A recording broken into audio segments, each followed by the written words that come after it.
احسان ہے رمضان مہربان، رمضان مہربان۔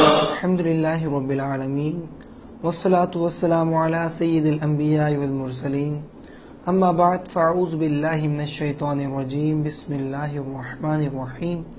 خواتین و حضرات السلام علیکم ورحمۃ اللہ وبرکاتہ۔ پروگرام مسائل رمضان کے ساتھ آپ کی خدمت میں حاضر ہیں۔ آج انشاءاللہ العزیز تراویح کے مسائل کے بارے میں بیان کیا جائے گا، جس کی برکت سے اللہ سبحانہ و تعالیٰ کی ذات پاک سے امید ہے کہ بے شمار غلطیوں کا ازالہ ہوگا اور ہم تراویح کو صحیح طور طریقے سے ادا کر سکیں گے۔ تراویح کے مسائل سے قبل بہتر یہ ہے کہ تراویح کی فضیلت کے بارے میں جان لیا جائے۔ چنانچہ مسلم شریف کی حدیث مبارکہ ہے، حضرت ابو ہریرہ رضی اللہ تعالیٰ عنہ سے مروی ہے، آپ فرماتے ہیں کہ نبی کریم صلی اللہ علیہ وسلم نے ارشاد فرمایا کہ جس شخص نے رمضان المبارک کی راتوں میں قیام یعنی تراویح ادا کی، اللہ سبحانہ و تعالیٰ اس کے تمام صغیر و گناہوں کو بخش دے گا۔ تو ہمیں بھی چاہیے کہ ہم باقاعدگی کے ساتھ تراویح کی نماز ادا کریں اور لوگوں کو اس کی ترغیب دیں۔ تراویح کے مسائل میں سب سے پہلا مسئلہ یہ ذہن نشین رکھیے کہ تراویح کی نماز پورے رمضان میں ہر مسلمان عاقل بالغ مرد و عورت پر سنت مؤکدہ ہے۔ سنت مؤکدہ وہ عمل ہوتا ہے کہ جسے کرنا ثواب اور ایک یا دو مرتبہ بلا عذر شرعی ترک کرنا برا، اور اس کی عادت بنا لینے کی بنا پر بندہ گنہگار ہوگا۔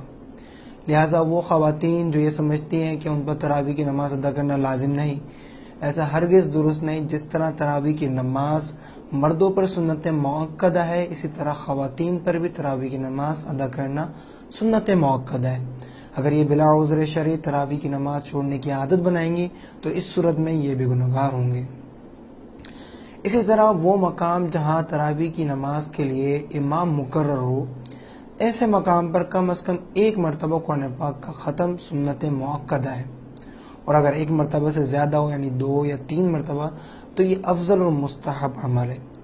لہٰذا وہ حضرات جو یہ سمجھتے ہیں کہ فقط 5 روزہ تراویح یا 6 روزہ تراویح ادا کرنے کے بعد وہ تراویح کی نماز سے بریء ذمہ ہو گئے، ایسا ہرگز درست نہیں۔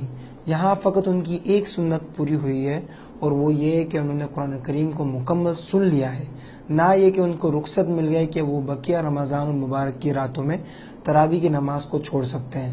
ایسا ہرگز درست نہیں۔ ایسے حضرات کو چاہیے یا تو وہ جماعت کے ساتھ تراویح کو قائم کریں یا کم از کم اپنی ہی تراویح کی نماز ادا کر لیں تاکہ سنت مؤکدہ پوری ہو سکے۔ اسی طرح رمضان المبارک کی ہر رات میں تراویح کی 20 رکعت ادا کرنا سنت مؤکدہ ہے۔ چنانچہ اس بارے میں نبی کریم صلی اللہ علیہ وسلم کا معمول مختلف تھا۔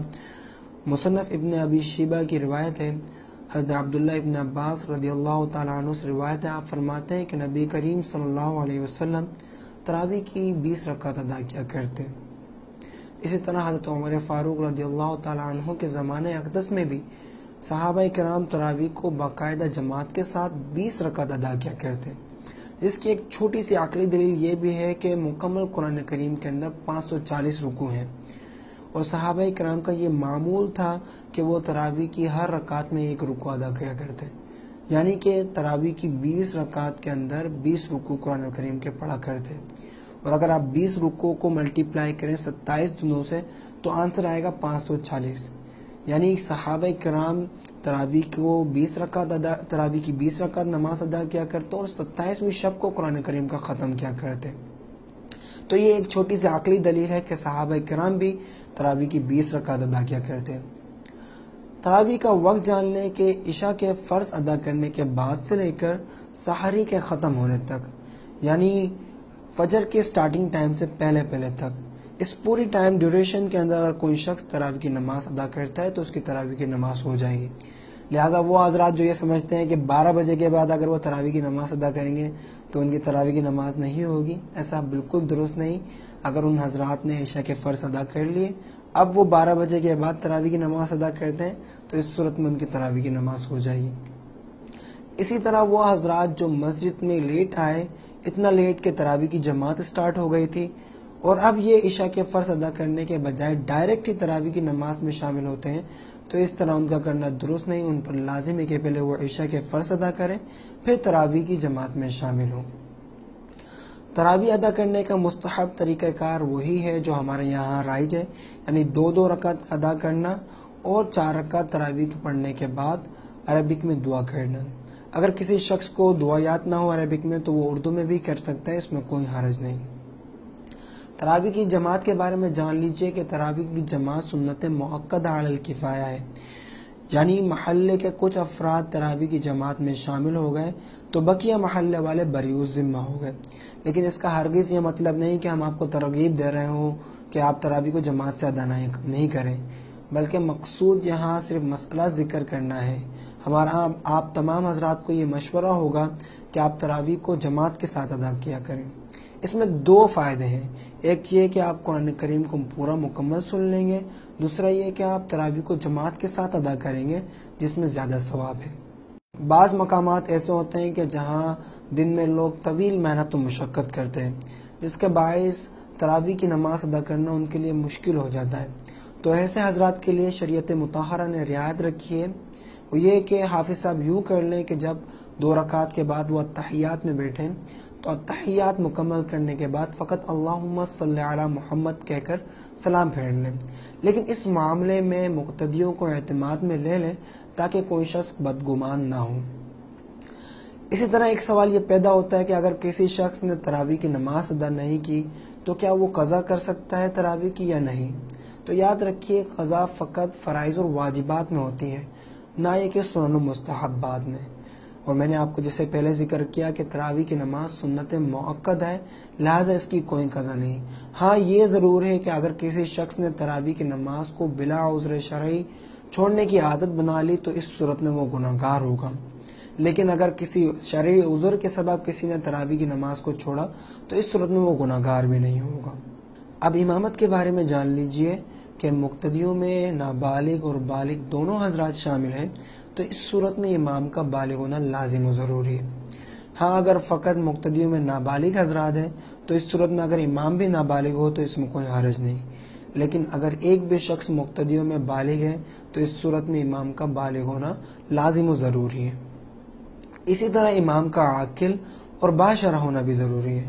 ایسا نہ ہو کہ حافظ صاحب پورا سال الٹی سیدھی حرکتیں کر رہے ہوں، نماز اور داڑھی کا کچھ اتا پتہ نہ ہو، جیسے رمضان المبارک کا مہینہ آیا تو تراویح کے مصلی پہ اور خشخشی کی داڑھی کے ساتھ کھڑے ہو گئے۔ ایسے حضرات کے پیچھے تراویح قائم کرنے سے بچیں اور کسی باشرع حافظ صاحب کے پیچھے تراویح کی نماز قائم کریں۔